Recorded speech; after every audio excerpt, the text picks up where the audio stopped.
શ્રાદ્ધ પક્ષનો આવતીકાલે છે અંતિમ દિવસ, એટલે કે આવતીકાલે સર્વપિતૃ અમાવસ્યા છે।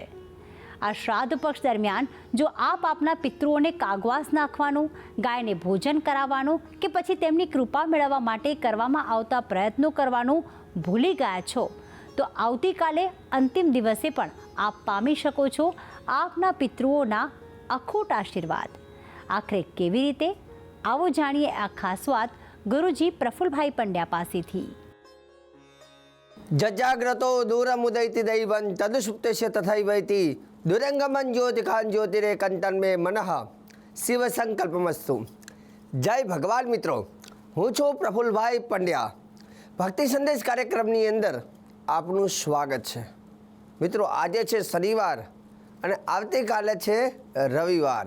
હવે કાલે રવિવાર છે અને આવતીકાલે અમાસ છે, એટલે પિતૃઓનો શ્રાદ્ધનો છેલ્લો દિવસ, અંતિમ દિવસ। જે કોઈ લોકો પોતાના પિતૃઓનું શ્રાદ્ધ કરવાનું રહી ગયું હોય, કોઈ કારણોસર થઈ ન શક્યું હોય અથવા તેથી યાદ ના હોય તો એવું કહેવાય છે કે અમાસના દિવસે એટલે કે આવતીકાલે તમે તમારા પૂર્વજોને ઉદ્દેશીને પિતૃ તર્પણ કરી શકો છો, શ્રાદ્ધ કરી શકો છો અથવા અલગ અલગ પિતૃ કૃપા માટેના ઉપાયો કરી શકો છો। તો આજે હું તમને ઘણા બધા સરળ ઉપાયો જણાવવાની કોશિશ કરીશ કે તે ઉપાયોથી પિતૃઓની શાંતિ કઈ રીતે મળે, પિતૃ પૂજનને લઈને અને ઉપાયો કરાવીશ। બીજા નંબરની વસ્તુ, ઘણા બધા લોકોના મનમાં પ્રશ્ન છે કે શાસ્ત્રીજી આવતીકાલે તો ગ્રહણ છે, સૂર્યગ્રહણ છે, તો શું અમારે પિતૃઓનું શ્રાદ્ધ કરાય કે ના કરાય, આવું પણ ઘણા લોકો પ્રશ્ન કરે છે। પરંતુ મિત્રો, એના વિશે પણ હું આજે ચર્ચા કરીશ કે ગ્રહણ ક્યાં લાગેલો છે, જેથી તમને એનો દોષ છે કે નહીં, એ બધી ચર્ચાઓ આજના કાર્યક્રમમાં આપણે જાણીશું। મિત્રો, ખાસ કરીને વાત કરીએ, એવું કહેવાય છે કે પહેલું તો કે આવતીકાલે ગ્રહણ છે, પણ એ ગ્રહણ આપણા દેશમાં નથી, એ ન્યૂઝીલેન્ડ એ બાજુની કન્ટ્રીઓમાં છે। ભારતની અંદર ગ્રહણ છે નહીં, એટલે સૂર્યગ્રહણની અસર ભારતમાં લાગવાની નથી। એટલે સૂર્યગ્રહણની જ્યાં સુધી અસર લાગતી નથી, જ્યાં દેખાતું નથી, ત્યાં સૂતક પણ પાડવાનું હોતું નથી। એટલે ગ્રહણને લઈને, શ્રાદ્ધને લઈને જે લોકોના મનમાં પ્રશ્ન હતો કે ભાઈ શ્રાદ્ધ ગ્રહણ છે એટલે કરાય કે ના કરાય પૂજા, પણ ગ્રહણ દેખાતું જ નથી તો પછી એને પાડવાનો નિયમ જ નથી। તો જે કંઈ લોકોને શ્રાદ્ધ કરવું હોય આવતીકાલે અથવા આવતીકાલે કરવાનું, જે લોકોને અમાસનું શ્રાદ્ધ હોય અથવા જે રહી ગયા હોય એ લોકો કાલે ચોક્કસ સર્વપિતૃ અમાસ કહેવાય છે, જેથી કરી શકે છે। બીજા નંબરની વસ્તુ, આવતીકાલે છતાંય અમાસ છે, સર્વપિતૃ શ્રાદ્ધ, તો આવતીકાલે અમુક એવા ઉપાય કરો કે જે ઉપાયથી તમારા પિતૃઓ પ્રસન્ન થાય। પિતૃ એટલે કોણ? તો એવું કહેવાય છે કે જે આપણા માતા પિતા હોય, દાદા દાદી હોય અથવા આપણી 7 પેઢીના જે પૂર્વજો હોય, જેનાથી આપણો વંશ વહેલો ચાલુ થયો, એ બધાને આપણે પૂર્વજ કહેવામાં આવે છે। અને એ પૂર્વજોને ઉદ્દેશીને આપણે શું કરીએ છીએ તો કે એમના જે પ્રતિમા હોય, એમનો જે ફોટો હોય, કેમ કે ઘણી વખત આપણે ઘણીવાર સુખી હોય, ઘણા લોકોને બાપ દાદાને વારસાગતમાં કરોડો રૂપિયાની જમીન મળી હોય, તો સમજવાનું એ લોકોએ મહેનત કરી ભેગું કર્યું છે એટલે તમને આપીને ગયા છે। હવે આપણે જ્યારે પ્રોપર્ટીને ભોગવીએ છીએ કે એમનું વગર મહેનતનું આપણે વાપરીએ છીએ, તો આપણી ફરજ એટલું બને કે એમની પૂજા તો કરીએ, એમનું કંઈક શ્રાદ્ધ તો કરીએ। પૂજાની અંદર શું કરવાનું છે? પિતૃનો ફોટો હોય તો ખાસ કરીને પિતૃઓને ચંદનથી તિલક કરવું, અનામિકા એટલે છેલ્લેથી બીજી આંગળીનો ઉપયોગ કરવો, છેલ્લેથી બીજી અનામિકા। જો પિતૃઓને ખાસ કરીને અનામિકા શાંતિદા પ્રક્રિયા મધ્યમાં આયુષ કરતા તર્જની મોક્ષદાયી, હા, અનામિકાની તિલક હંમેશા દેવતાઓને કરવું। વચ્ચેની આંગળીનું તિલક પણ દેવતાઓને મનુષ્યને કરી શકાય, અને પહેલી આંગળી જે છે, જમણા હાથની પહેલી આંગળી, તો પિતૃઓને પહેલી આંગળીનો ઉપયોગ કરવો, અનામિકા નહીં, પહેલી આંગળી। તર્જની, આને કહેવાય તર્જની મોક્ષદાયિની। પિતૃઓને મોક્ષ આપવો હોય તો અનામિકાનો ઉપયોગ ન કરવો, તર્જનીનો કરવો, પણ દેવતાઓ અને મનુષ્યો માટે અનામિકા અને મધ્યમાં લઈ શકાય।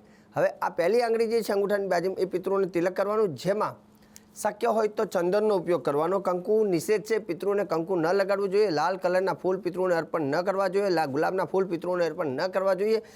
જે પિતૃઓને ગમે છે એવું તમે કરો। પિતૃઓને સફેદ ફૂલ પ્રિય છે, સફેદ વસ્તુ પ્રિય છે, તો પિતૃઓને ખાસ કરીને ચંદનનો તિલક કરો અને સફેદ ફૂલનો હાર પહેરાવો। સફેદ ફૂલનો હાર ન મળે તો સુખડનો અથવા ચંદનનો હાર પહેરાવો, એ ન મળે તો છેવટે સફેદ કલરનો જે સૂતરનો દોરો આવે છે એને તમે હાર બનાવીને પહેરાવી શકાય, પણ પ્લાસ્ટિકની માળા ન પહેરાવો। પિતૃઓને મોતી જે પ્લાસ્ટિકના આવે છે, કચકડાને પ્લાસ્ટિકની જે વસ્તુઓ આવે એ બધું નિષેધ છે. નિષેધ વસ્તુઓ ક્યારે અર્પણ ન કરવી જોઈએ. પિતૃઓને ઉદ્દેશીને આવતીકાલે તમે શું કરી શકો? વિષ્ણુ ભગવાનની પૂજા. એવું કહેવાય છે કે વિષ્ણુ ભગવાનની પૂજા કરવાથી પિતૃઓને શાંતિ મળે છે. અને એટલે શ્લોકમાં લખ્યું છે, અનાદિ નિધનો દેવ શંખચક્ર ગદાધર અક્ષય પુંડરીકાક્ષ પિતૃમોક્ષ પ્રદો ભવ. મતલબ ભગવાન નારાયણનું નામ એ પિતૃઓને મુક્તિ પ્રદાન કરે છે. તો કાલે શક્ય હોય તો તમે તમારા ઘરે વિષ્ણુ ભગવાનની સ્વરૂપ લઈ અને વિષ્ણુ ભગવાનને પંચામૃતથી સ્નાન કરાવો, તુલસીનું પાન મૂકીને ચોક્કસ વિષ્ણુ ભગવાન નારાયણની પૂજા કરો. અને જો વિશેષ મંત્ર તમને ન ફાવે તો ઓમ નમો ભગવતે વાસુદેવાય મંત્રથી ભગવાન વિષ્ણુ ભગવાનને, એટલે વિષ્ણુ ભગવાન ચાલે, નાની લાલાની મૂર્તિ હોય ચાલે, શાલિગ્રામ ચાલે, તો એ ભગવાનની તમે પૂજા કરો અને એ પૂજાનું પુણ્ય તમે તમારા પિતૃઓને કાલે અર્પણ કરી શકો. બીજા નંબરની વસ્તુ, વિશેષ શક્ય હોય તો સત્યનારાયણ ભગવાનની કથા, એ પણ એવું કહેવાય છે કે શ્રાદ્ધ પક્ષની અંદર વિષ્ણુ નામ સ્મરણ, વિષ્ણુનું નામ સ્મરણ, કેમ કે સત્યનારાયણ છે વિષ્ણુ સ્વરૂપ ગણવામાં આવે છે. એટલે એવું કહેવાય છે કે સત્ય ભગવાનને બીજું ઉત્તર ક્રિયામાં સત્યેશ પણ કહેવામાં આવે છે. ઉર્વ્યા ક્ષીર સમુદ્રેસ્મિન શીત ચંદ્રેશ કર્ણિકે તત્ર તમ સત્યા સાધમ સત્યેશ તવ સન્નિધૌ. તો ભગવાન સત્યેશનું એક સ્વરૂપ જેને સત્યનારાયણ કહેવાય છે. સત્યનારાયણની પૂજા કરવાનું અને પૂજન કર્યા બાદ એનું પુણ્ય તમે તમારા પિતૃને અર્પણ કરી શકાય. એનાથી આગળ વિશેષ વાત કરીએ તો તમારે વિષ્ણુ ભગવાનની ઉપર એક શ્લોક બોલીને અભિષેક કરવાનો. વિષ્ણુ ભગવાનને એક પાત્રમાં લેવાનું અને પાત્રમાં લીધા બાદ એક કલશની અંદર ગંગાજલ, યમુનાજલ અથવા નર્મદા જલ લઈ એમાં તુલસીનું પાન મૂકીને ભગવાનની ઉપર ચડાવવાનું છે. શક્ય હોય તેમાં થોડું ચંદન પધરાવજો અને આ શ્લોક બોલવાનો છે. અનાદિ શ્લોકને લખી દેજો. આ એક શ્લોકથી પિતૃ મોક્ષપ્રદો ભવ, પિતૃને મોક્ષ આપે છે. તો શ્લોક જરા લખી લેજો. અનાદિ નિધનો દેવ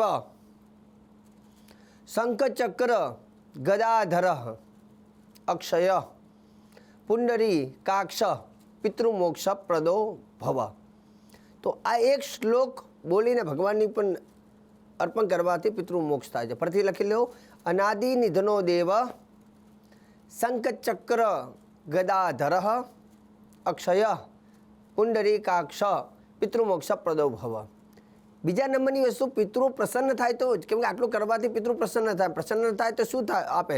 તો આયુ પ્રજા ધનમ વિદ્યા સ્વર્ગમોક્ષ સુખાની ચ પ્રયચ્છન્તિ તથા રાજ્યમ પિતર શ્રાદ્ધ તર્પિતા. પિતૃઓ પ્રસન્ન થાય તો એવું કહેવાય છે કે આયુષ્ય પ્રદાન કરે છે, પુત્રનું સુખ આપે છે, ધન આપે છે, વિદ્યા આપે છે, સ્વર્ગની પ્રાપ્તિ, મોક્ષ અને સુખની પ્રાપ્તિ કરાવે છે, ધન ધાન્યની વૃદ્ધિ કરાવે છે.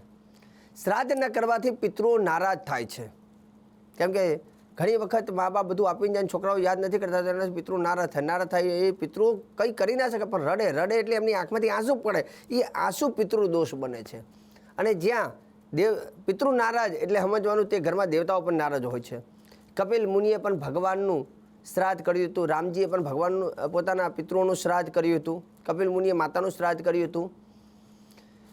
એવું કહેવાય છે કે પિતૃનો સમયની વાત કરીએ. પિતૃનો સમય કયો છે? મધ્યાહનકાલીન ગ્રાહ્ય. બપોરનો સમય જે હોય એ સૌથી વધારે પિતૃનો સમય. દેવતાઓનો સવારનો સમય છે પ્રાતઃકાલ, એમ પિતૃનો મધ્યાહનકાલીન ગ્રાહ્ય બપોરનો સમય પિતૃનું કહેવામાં આવે છે. શક્ય હોય તો કાલે 5 જણને તો ચોક્કસ તમારે જમાડવાના. એક થાળ બનાવવાનો અને થાળની અંદર પિતૃઓને શું જમે તો ખાસ કરીને દૂધ પાક, પૂરી, શાક, દાળ ભાત અને બધાની ઉપર તુલસીનું પાન મૂકવાનું અને 5 જણને ભોજન કરાવવાનું. એક થાળ તમારા પિતૃઓને મૂકવાનો અને એ પિતૃઓનો થાળ તમારા ઘરના પરિવાર વ્યક્તિએ પછી જમવાનો પ્રસાદ સ્વરૂપે.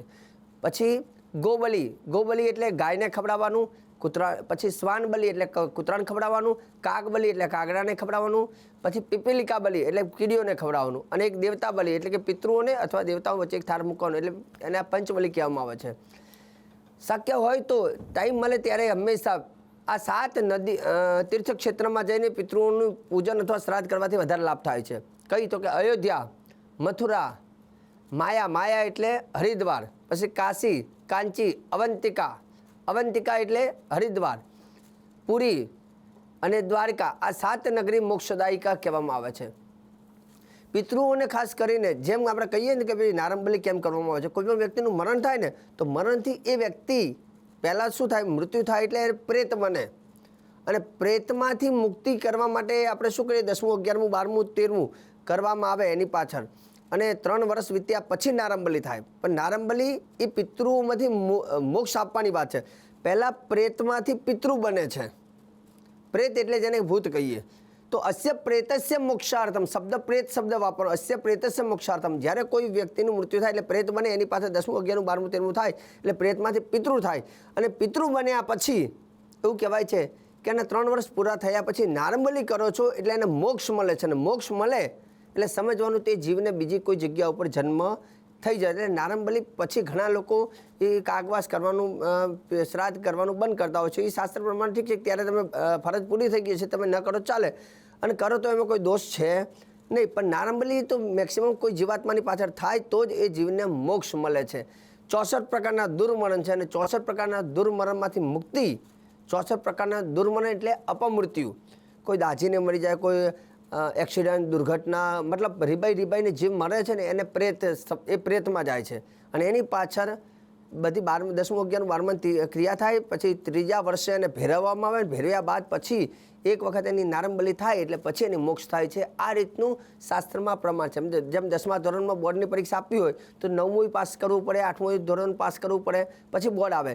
તેમ જ્યારે પિતૃને મોક્ષ આપવા માટે પહેલું એનું મૃત્યુ થાય એટલે અગ્નિ સંસ્કાર થાય. 12 દિવસ સુધી 10મું 11મું 12મું 13મું થાય. પછી એ પહેલું વર્ષ શ્રાદ્ધ છોડી અને બીજા વર્ષે તિથિનું શ્રાદ્ધ, ત્રીજા વર્ષે એને ભેરવાનું શ્રાદ્ધ, અને 3 વર્ષ પછી 4થા 5મા 7મા વર્ષે જ્યારે તમને ટાઈમ મળે ત્યારે પિતૃને મોક્ષ આપવા માટે નારંબલી કરો એટલે મોક્ષ થઈ જાય. મોક્ષ થઈ જાય પછી એનો ક્યાંક નવેસરથી બીજે જન્મ થાય છે. આ રીતનું બધું ગરુડ પુરાણની અંદર એનો ઉલ્લેખ છે. અને જે ગરુડ પુરાણમાં ઉલ્લેખ છે, જે વાને વાંચવા મળે છે, તે જ હંમેશા ટીવીના માધ્યમથી હું તમારા સુધી સચોટ અને સારી જાણકારી આપવાનો કોશિશ કરું છું. તો આવતીકાલે શક્ય હોય તો તમે તમારા પિતૃઓને ઉદ્દેશીને પૂજા કરજો, સત્યનારાયણ ભગવાનની કથા કરજો, વિષ્ણુ ભગવાનની પૂજા કરજો, અને પંચદેવતાની જે બલિ કહી તે 5 જણને જમાડજો.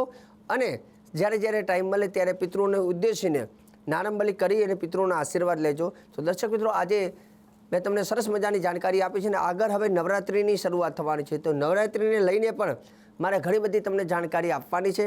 તો આ જે કાર્યક્રમ છે ભક્તિ સંદેશ કાર્યક્રમને આપ સદૈવ નિહાળતા રહેજો. મને આપી દો રજા. જય ભગવાન.